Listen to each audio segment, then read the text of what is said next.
दोस्तों machine Hunter Hindi के इस नए एपिसोड में आपका एक बार फिर से स्वागत है।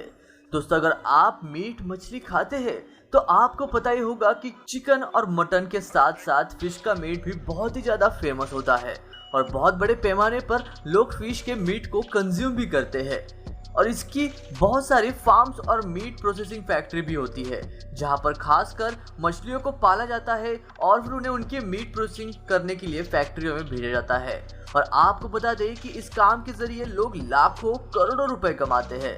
तो इसलिए आज की वीडियो में हम आपको बताने वाले हैं कि किस तरीके से लोग मछली पालन करते हैं और उसके बाद किस तरीके से उनके मीट की प्रोसेसिंग की जाती है।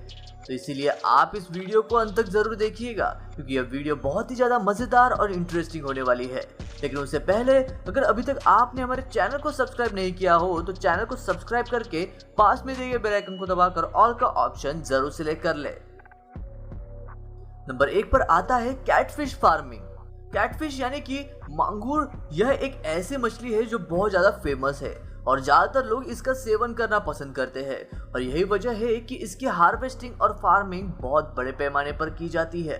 तो इसीलिए आज की वीडियो में हम आपको बताएंगे कि किस तरीके से मॉडर्न फार्मिंग की मदद से कैटफिश की फार्मिंग और हार्वेस्टिंग की जाती है। इस प्रक्रिया में सबसे पहले फीमेल कैटफिश से उनके अंडों को जमा कर इकट्ठा कर लिया जाता है और उसके बाद मेल फिश के स्पर्म के साथ इनका आर्टिफिशियल गर्भाधान किया जाता है। अभी जो अंडे आप अपनी स्क्रीन पर देख रहे हैं यह मछली के वह अंडे हैं जो हैचिंग के लिए बिल्कुल तैयार हो चुके हैं। मांगुर मछली के अंडों को हैच करने के कई तरीके हैं और अलग अलग फार्म्स में अलग अलग तरीके से इन्हें हैच किया जाता है। हैचिंग की प्रक्रिया के बाद अंडों से निकलने वाले बच्चे जब 2 हफ्ते के हो जाते हैं तो इन्हें फार्म से निकालकर तालाब में छोड़ दिया जाता है ताकि वह बड़ी हो सके और पूरी प्रक्रिया में मछली के खाने पीने पर बहुत ही ज़्यादा ध्यान दिया जाता है और इसलिए उनके खाने को बहुत ही सेफ्टी और प्रिकॉशन के साथ बनाया जाता है। तैयार हुए खाने को एक ऐसी गाड़ी में डाला जाता है जिसमें फूड गन मौजूद हो और वह इस फूड गन की मदद से ही तालाब में पल रही मछलियों को खाना देते हैं। बहुत सी जगहों पर इस काम को मैन्युअली वर्कर्स द्वारा भी किया जाता है। पानी पीने के बाद जो सबसे इम्पोर्टेंट सिस्टम आता है वह है ऑक्सीजन सप्लाई सिस्टम और इसके लिए एक स्पेशल ऑक्सीजन सप्लाई सिस्टम बनाया जाता है जो कि पूरी तरीके से इलेक्ट्रिकली पावर्ड होता है।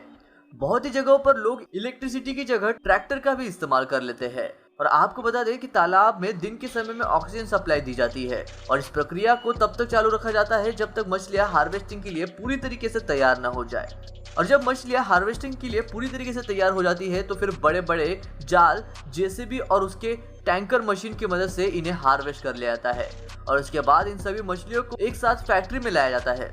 फैक्ट्री में लाने के बाद सभी मछलियों को एक साथ आवश्यक से गुजारा जाता है जिसमें इनकी धुलाई हो जाती है और उसके बाद इन्हें फैक्ट्री में काम कर रहे वर्कर्स के पास भेजा जाता है जो इनकी कटाई करते हैं और इनका मीट निकाल लेते हैं। पर आपको बता दें कि इस पूरे प्रोसेस में सेफ्टी का बहुत ज़्यादा ध्यान रखा जाता है और सिर्फ चुनिंदा और फ्रेश मछलियों का ही इस्तेमाल किया जाता है और बाकी की खराब मछलियों को छांट कर फेंक दिया जाता है।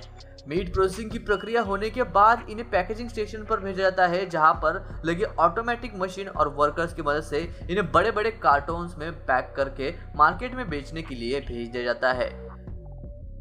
अब अगले नंबर पर आता है तिलापिया फिश फार्मिंग। तिलापिया एक बहुत ही पॉपुलर मछली है जिसे पूरे विश्व में खाया जाता है और आपको बता दें कि दुनिया में सबसे ज्यादा खाई जाने वाली मछली में तिलापिया दूसरे नंबर पर आती है। तिलापिया को पालना बहुत ही आसान होता है और यह बाकी मछलियों के मुकाबले जल्दी ग्रो करती है और इनकी सबसे खास बात यह है कि यह खुद को किसी भी नेचर में ढाल सकती है। और आज हम आपको बताएंगे कि तिलापिया मछली की फार्मिंग कैसे की जाती है। इस प्रोसेस में सबसे पहले जेसीबी और दूसरे मशीनों की मदद से फिश पॉन्ड बनाए जाते हैं और इसके बाद फिश पॉन्ड में लाइम का छिड़काव किया जाता है और इनमें पंप के जरिए पानी छोड़ा जाता है और फिर तिलापिया मछली के अंडे इकट्ठा किए जाते हैं और इन अंडों को अच्छी तरीके से धोया जाता है और धोने के बाद इन्हें रेजिंग सिस्टम में भेजा जाता है जहां पर कुछ वक्त के बाद अंडे हैच होना शुरू हो जाते हैं और फिर जब यह मछलियां थोड़ी बड़ी हो जाती है तो इन्हें मेन पॉन्ड में लाया जाता है। तिलापिया फार्मिंग में तिलापिया मछली को एक यूनिक और मॉडर्न तकनीक का इस्तेमाल करके खाना खिलाया जाता है। आमतौर पर तो तिलापिया मछली 6 महीने में ही हार्वेस्टिंग के लिए तैयार हो जाती है मगर हार्वेस्ट करने से पहले इनका वजन और साइज दोनों ही चेक किए जाते हैं और फिर इन्हें मोटर और पंप के जरिए तालाब से बाहर निकालकर कंटेनर में डाल दिया जाता है और फिर इन्हें गाड़ियों में लोड करके मार्केट में फिश मीट प्रोसेसिंग फैक्ट्री में भेजा जाता है। तिलापिया फार्मिंग में अब केजिंग टेक्निक का भी इस्तेमाल किया जाता है। इस प्रोसेस में मछलियों को पूरे तालाब में डालने के बजाय तालाब में अलग अलग केज बनाए जाते हैं और मछलियों को इन केज में ही डालकर पाला जाता है। और जब यह बड़ी हो जाती है तो इन्हें केज से निकालकर फिश मीट प्रोसेसिंग फैक्ट्री में भेजा जाता है, जहां इनके मीट की प्रोसेसिंग करके इन्हें मार्केट में बेचने के लिए भेज दिया जाता है। अब नंबर 3 पर आता है king crab catching and processing. दोस्तों, अगर आप क्रैब यानी कि केकड़ा खाते हो तो आपको किंग क्रैब के बारे में तो पता ही होगा। किंग क्रैब बहुत ही रेयर और महंगे होते हैं और इन्हें पकड़ने के लिए मछुआरों को अपनी जिंदगी दांव पर लगानी पड़ती है और वह ऐसे करने के लिए राजी इसीलिए होते हैं क्योंकि किंग क्रैब को बेचकर बहुत मोटी रकम कमाई जा सकती है। और आज हम आपको दिखाएंगे कि कैसे ये मछुआरे अपनी जान की बाजी लगाकर किंग क्रैब को पकड़ते हैं।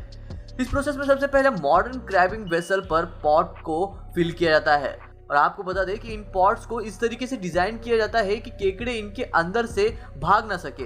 इस प्रक्रिया के बाद मछुआरे की टीम अपने सभी सामान के साथ समुद्र में जाती है और सभी स्पॉट पर पहुंचने के बाद वह पॉट्स को समुद्र में डाल देती है और उसके बाद वह पूरी रात वही इंतजार करते हैं और सुबह होते ही पानी में डाले गए पॉट्स को बाहर निकाला जाता है।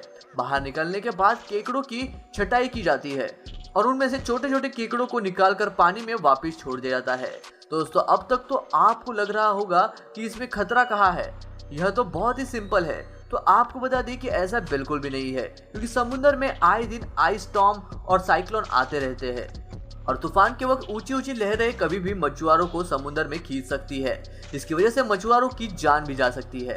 और रिपोर्ट्स के मुताबिक जब भी कोई किंग क्रैब पकड़ने वाली टीम समुद्र में जाती है तो उनमें से किसी एक की मौत तो जरूर होती है।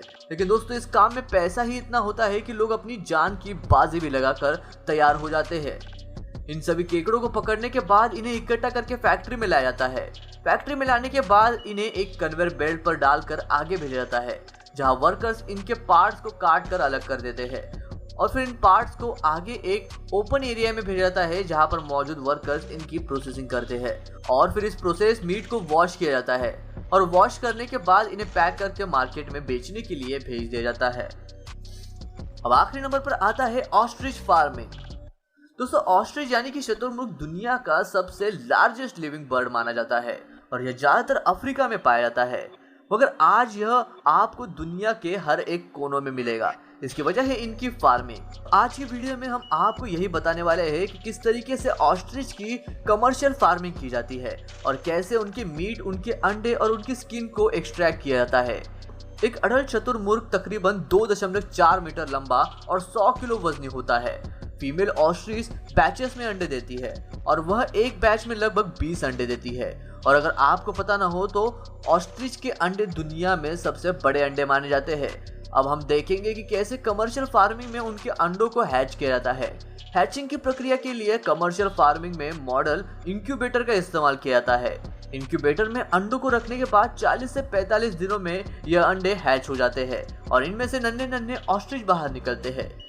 शुरुआत दौर में इन नन्हे ऑस्ट्रिच को 2 महीनों तक एक कमरे में रखा जाता है और 2 महीने पूरे होने के बाद उन्हें बाहर फार्म में बाकी ऑस्ट्रिच के साथ छोड़ दिया जाता है।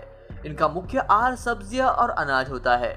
ऑस्ट्रिच को पूरी तरीके से मैच्योर होने में तकरीबन 2.5 साल लगते हैं और उसके बाद कमर्शियल फार्म में उनके इस्तेमाल के हिसाब से उनकी केयर की जाती है। इसमें बहुत सी चीजें शामिल होती है, जैसे कि इंटरटेनमेंट, जिसमें आप इन फार्म पर विजिट करके ऑस्ट्रिच के साथ गेम खेल सकते हैं, उनकी पीठ पर बैठकर उनकी सवारी कर सकते हैं। और इनका जो दूसरा कमर्शियल यूज होता है वह होता है इनका मीट प्रोसेसिंग। और आपको बता दें कि इन फार्म का सबसे मेन कमर्शियल यूज इनकी मीट प्रोसेसिंग ही होता है। ऑस्ट्रिच के मीट में भी सेम न्यूट्रिशन वैल्यू होती है जो कि एक बीफ में प्राप्त होती है और इनके मीट से अलग अलग डिशेस, अलग अलग प्रोडक्ट्स तैयार किए जाते हैं। ऑस्ट्रिच की स्किन भी बेकार नहीं जाती क्योंकि उनकी स्किन से बहुत सारे फैशन मटेरियल बनाए जाते हैं।